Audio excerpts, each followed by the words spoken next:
Bakwethu siyahlangana njalo kuhlelo lwethu lwamaviki wonke buza iBhayibhili likuphendule.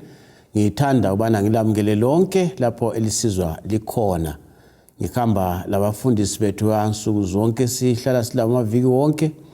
Bake babambeka kodwa siyabonga ukuthi namhlanje bakhona mfundisi Mpofu nomfundisi CK Mpofu. Bafundisi siyalamukela. Siyabonga mfundisi. Ngingabingelela abalaleli. Salibonani balaleli. Siyalamukela kuhlelo lwethu buza iBhayibhili likuphendule okhulumayo ngumfundisi Mpofu CK. Salibonani balaleli. Siyalamukela njalo kule iviki ehlelweni lwethu okhulumayo ngumfundisi Mpofu. Siyabonga. Siyabonga balaleli, siyabonga abafundisi. Singakangena esifundweni sethu, yekelani mphinde njalo nantu gwalo kulabo abazabona kumabona kude luthi lona when God said remember. Bakhona abathumele imbiko ukuthi balucela kangizange bancitshe. Ngakho lawe nxa ulufuna thumela umbiko ku 0718444196 uluthole lolu gwalo. Bafundisi, namhlanje sibambane lenyathi ngempondo. Angithi sibhekane lesiduna ngesindebele. Kunjalo.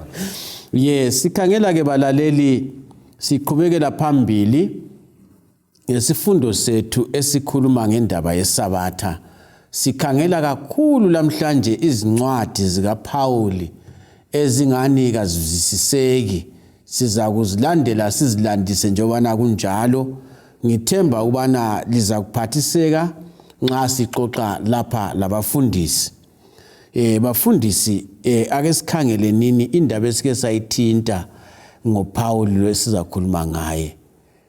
Ngencwadi ngathi sikhuluma ngendaba yeSabatha kanje sitheni mfundisi Mpofu. Siyabonga. Emavikini edluleyo siveze ukuthi uPauli yena ngokwakhe wagcina usuku lweSabatha. Yeah.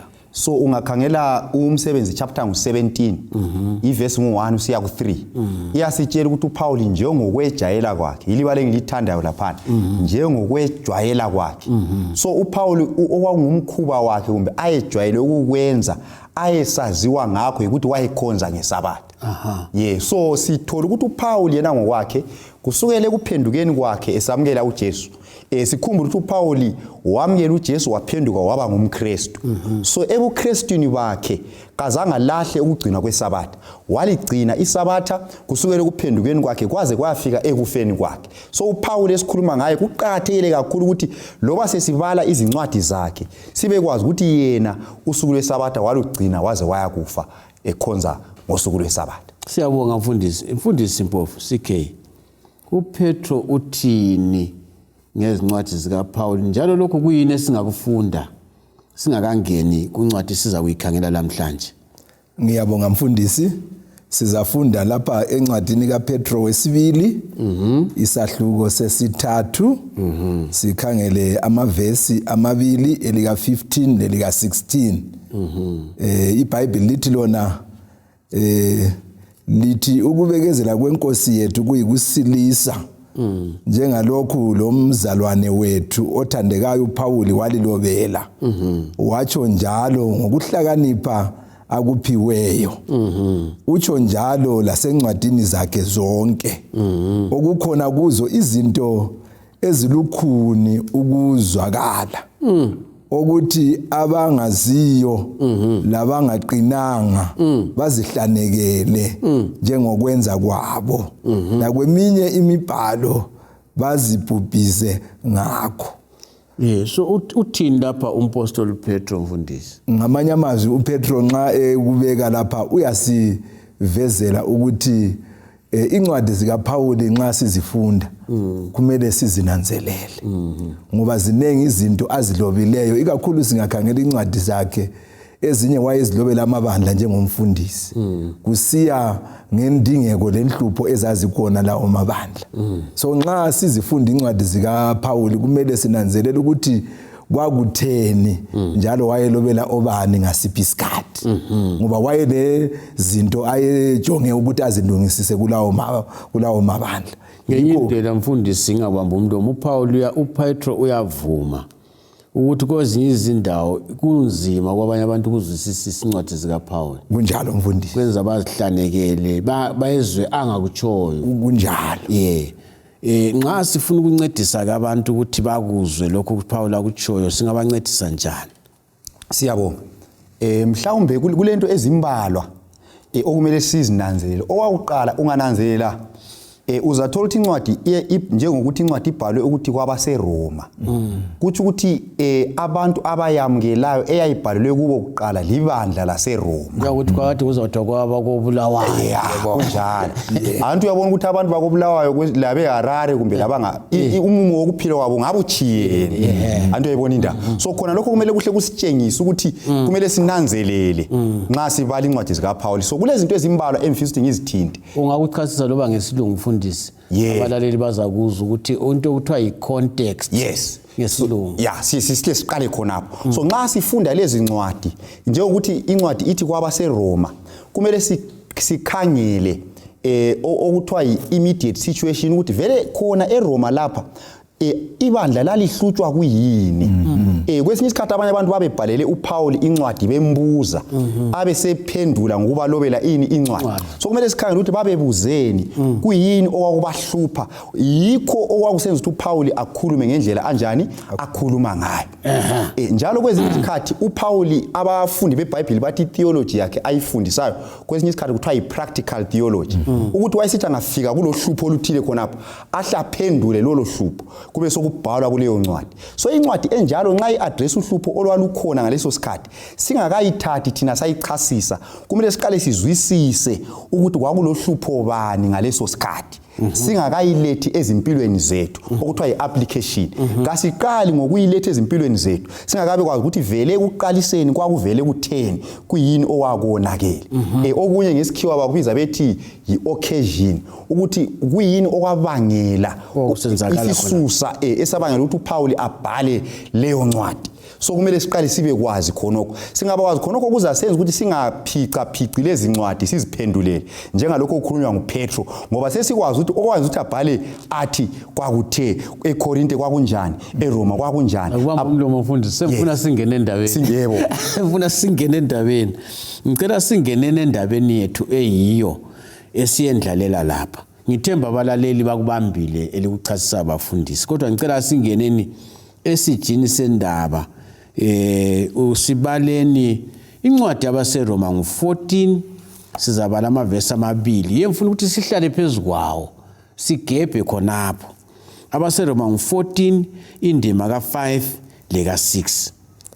Siyabonga mfundisi. iBhayibheli lithi lona ke omunye wazisa olunye usuku kulolunye, omunye wazisa insuku zonke. Ngakube yilo lalo aqiniseke engqondweni yakhe. Verse 6. Ohlonipha usuku uhlonipha ngenxa yenkosi.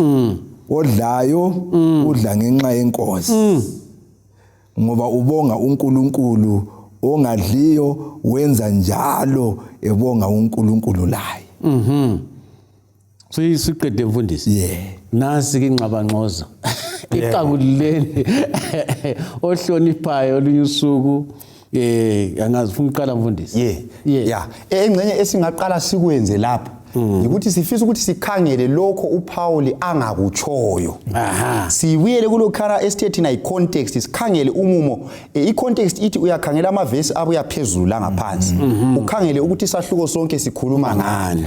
Ukhangele ukuthi incwadi yabaseRoma yonke vele ikhuluma ngani. So sikumele sikhangele ukuthi uPaul angakutshoyo kuyini. Ukhuluma ngamalanga lapho uthi omunye uyaqathekisa elinye ilanga ukwedlula elinye. So hlupho bani olwalukhona kuleli bandla. Okwakuqala kumele sikunanzelele ukuthi uPaul yena ngokwakhe vele lapha kakhulumi ngemithetho kaNkulunkulu eli10. Ngoba ungafunda kuRoma chapter 2 iverse ngu13, lo Roma chapter ngu3 verse ngu31, uPaul uyakhuluma ukuthi kambe umthetho siyawenza ube yize na ekhuluma imithetho elithumi ukuze kwande umusa athi cha asenzi njalo kodwa siyaqinisa ini umthetho so ngezinye indlela uPaul encwadini yabaseRoma yonke ungahamba futhi even ku chapter 7 iverse ngu12 uyasitshela ukuthi umthetho ungcwele njalo unjani ulungile so uPaul encwadini yabaseRoma kaphikisani lo mthetho kaNkuluNkulu nxa ngithi umthetho ngikhuluma imithetho elithumi kaphikisani layo uyavuma ukuthi imithetho kayisiyo ndlela yokusindiswa kodwa imithetho kaNkuluNkulu imi kuze kube phakade ingcwele ilungile so kutshengisela ukuthi nxa ekhuluma ngamalanga la kakhulumi ngelanga elisemthethweni elithumi ngoba uhlupho lwalukhona lwalungayisilo hlupho lokugcina imithetho elithumi kodwa kwakuluhlupho lokugcina amalanga okuzila atholakala ku ceremonial law ayikhona emthethweni elithumi nxa ngisithi ceremonial law ngikhuluma ngemithetho yamaJuda iBhayibhili elibiza lithi imithetho kaMose imithetho le kaMose yayilamanye amalanga awokuzila for example amaJuda babezila ngeTuesday la ngeThursday so base bekubanga khona ukho sebefuna amaKristu wonke anjani akulandele base befuna amaKristu alandele amasiko esiJuda angekho emthethweni elithumi amasiko akhona akhuluma ngawo lapha ku verse 5 lo 6 ngamasiko amayelana lokuzila ngamanye amalanga athile kumbe ukuzila kwamanye amalanga mfundisi ungakayikhathana engakayi ku CK sithe sichasise ukuthi sibuyele endabeni esaqala kiyo sisungula lindaba ukuthi imithetho kaMose yayingabhalwanga ezibhebheni zamanje kunjalo baba yayingabhalwanga ngomunwe kaNkuluNkulu kunjalo isabatha liyingxenye yemithetho elithumi ebhalwe ngomunwe kaNkuluNkulu njalo lana yayingahlali phakathi komtshokotsho wesivumelwano yayihlala ngaphi eceleni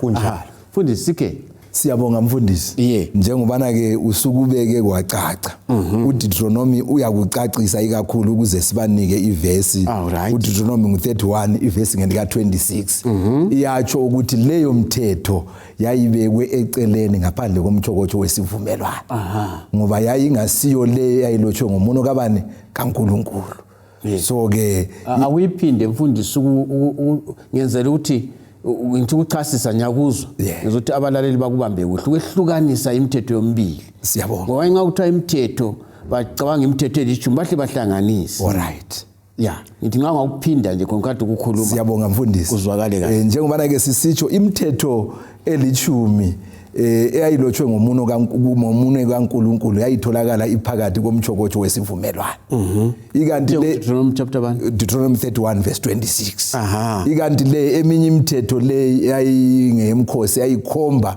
uJesu yayibekwe ngaphandle komtshokotsho wesivumelwano so uDutheronomy kubeka kucaceke ukuthi yayibekelwe ukuthi ibe yibufakazi ngoba umtshokotsho wesivumelwano wayevele uyinkonzo ekhomba ukubana ke uJesu nguye ozabuya ezohlenga umuntu ngokusifela esiphambanweni ake sibuyelele indaba abafundisi ngifuna ukuthi ivesi le ke silalele futhi kakhulu sizame ukuthi engxanye abanye abantu bezwani kungenzakala yini ukuthi bakhona abantu abezwa kuthiwa khona kusilandaba ukuthi ilanga lesabatha lakho yiliphi kungenzakala yini bakhona abantu abezwa lapho ukuthi hayi umuntu uyazikhethela isabatha lakhe ngoba lapha kuthi khona omunye uqhakathekisa olunye usuku ikakhulu usuku yekela ngeke lokudla lokho kodwa ngikhulume ngendaba yosuku singabancedisa njani abantu abathi bona hayi umpofu angathi naye lamisabatha ngosuku lokuqala leviki akulahlupho uma umpofu la yathela umsabatha losuku lwesithathu kumbe ngolwesihlanu njalo njalo sibancedisa njani abantu kubatshengisa ukuthi lolu suku olukhulunywa lapha ilisabatha liphi ngoba unganithiwa umuntu wonke ngaba lesabatha lakhe siyabonga so lapha okuqhathekileyo njengoba sesichasisile ukuthi kwakulohlupho olemithetho yamaJuda eyamalanga okuzila kwakungasohlupho lokugcina kwemithetho elithumi ngoba uPaul wayengeke athi yena ofebayo kafebe akulandaba olwana ofebayo kangakhuzwa ayekele njalo ngobontshontshayo ofuna uzitshontshele kazitshontshele lokho kubizwa kuthiwa ngama timeless principles yizimiso zikaNkuluNkulu ezingapheliyo antu uyayibona indaba kodwa lapho uPaul akhuluma ngakho ngamalanga la awokuzila uthi wena uzila ngeTuesday kumbe ngeThursday akulahlupho ngoba iBhayibheli ayizange ithi zila nini ngelanga elingaka. So uPaul lapha into ayitsho ukuthi umuntu lo muntu nxa efuna ukuzila uyazikhethela usuku lwakhe kodwa kakhulumi ngosuku lokukhonza ngoba usuku lokukhonza lusemthethweni elithumi. Imithetho kaNkulunkulu le asizikhetheli kuyo. So uPaul lapha uthi kodwa nxa kuyizindaba zokuzila hayi akungabi khona obamba omunye ngamandla ukuthi asizileni ngosuku olungaka. Kodwa ngaso kusiza endabeni yosuku lokukhonza akunegotiatewa kumbe akuboniswana ngoba lokho kusemthethweni kabani kaNkulunkulu. So okumele sikuzwisise lapha ukuthi akukhulunywa ngosuku lweSabatha kumbe usuku lokukhonza. Kukhulunywa ngezinsuku zokuzila ngoba yikho okwakuluhlupho ebandleni laseRoma. Ebandleni laseRoma futhi kwakungela hlupho ukuthi abantu bakhonza ngaluphi usuku. Kwakucacile lokho. AmaKristu aseRoma whether ngamaJuda kumbe ngamaGentiles babekhonza ngosuku lwani lweSabatha. Lokho kwakungela problem embalini kukhona. Kodwa uhlupho lwalusezinsukwini zokuzila ezingacaciswanga emthethweni kabani kaNkulunkulu. So uPaul uthi ungakhetha ukuzila ngeMonday wena kulungile ungasoli okhetha ukuzila nini ngeTuesday. Wena ungakhetha ukuzila ngeThursday ungathi wena lowana ozile ngeMonday ubuthakathaka ekukholweni. Abantu kabafunda ukwamukelana ezintweni ezingaphikisani lemthetho kaNkulunkulu. Ungakadluli mfundisi ngingakayi kusikhe njalo. Kakungcono yini ukuthi abalaleli sibancedise ukuzwisisisa ukuthi inkolo yesiKristu ivele sakhiwa anti kwakulenkolo yesiJuda kunjalo esizothi iJudaism yes ekuTestament elidala yes njalo elezinto ezazikhomba kuJesu kunjalo nxa uJesu sefile lamaJuda wona lawa agcizelela khona kwakungasadingakali ukuthi bakugcine kuyafana lento zokusoka kunjalo so mbona ngazathi ngizwe ngani uthi wena uPaul lapha kadilizi isabatha lomthetho wesini hayi ngoba uvele uphakamisa umthetho kaNkulunkulu sesikuthintile ukuthi kuRoma 3 ngale verse 31 la kuRoma 7 verse 12 lo verse 22 uyaphakamisa umthetho kaNkulunkulu kugoqela lesabatha elingumthetho wesini engcenye okunye futhi ongancedisa abalaleli ukuthi imithetho elithumi lemthetho kaMose okunye lokunye kulomsebenzi wakho imithetho elithumi iveza isono umthetho kaMose lo wawutshengisa indlela abantu abangasindiswa ngayo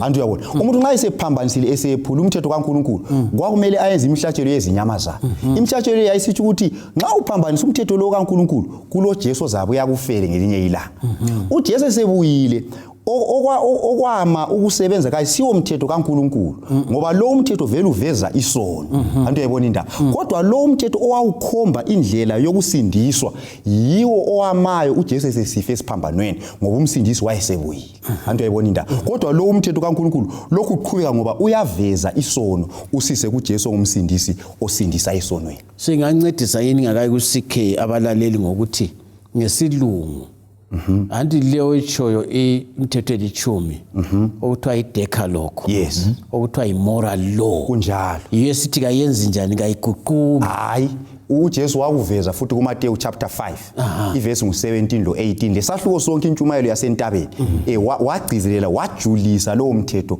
kazanga ususa nangu usikhe Siyabonga mfundisi. Yes. Njengobana ke esekubekile lapha umfundisi okaMpofu ukubeka kucace ukuthi ibandla laseRoma lalibunjwe ngabantu bezizwe labantu besiJuda. Njalo leli bandla leli lalingasungulwanga nguPaul. So wasenanzelela ukuthi imfundiso asebezifuqela ukuthi abantu bonke bazilandele. Sazigoqela ke imkhuba yamaJuda nemkhuba yesintu. Eyayingasadingeki ngoba yena uJesu umnikazi wayesefikile. Ungananzelela futhi ibhuku labaseRoma leli lalotshwa ngomnyaka ka-1856 kusiya ku58. So ke ubusunanzelela ukuthi ngaleso sikhathi njengoba ke kubekiwe kwakungela olunye usuku lokukhonza. Futhi umthetho lo okhuluma ngosuku lwangeSabatha umthetho osibuyisele emuva endalweni ukuthi lolu suku lwalethwa nguNkulunkulu. uPaul kakhulumi ngalo. Usekhuluma lohlupho alunanzelelayo ebandleni labaseRoma ukuthi hayibo bakithi abantu kabafanani kabalingani. Lokho okunye lokho okuncane lokusingasikhathazi ngokubamba abanye ngamandla. Ngoba ke silokukholwa okuchiyeneyo sezigabeni ezichiyeneyo zokukholwa.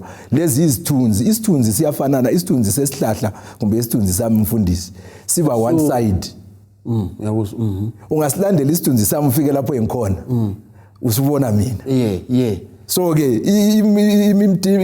ongamasabatha lokho kuyimkhosi lokho konke kwakukhomba uJesu esefikile ke kakusadingakala ngoba yena uJesu umnikazi senjani usefikile singakayiphethi asike sibuyeleni khona phana ye ukuthi kulabanye abantu abathi bona bangama bagcina zonke insuku bathi mina ngicina zonke insuku alright ye lina lifuna uqhakathisa usuku olulodwa kodwa mina zonke insuku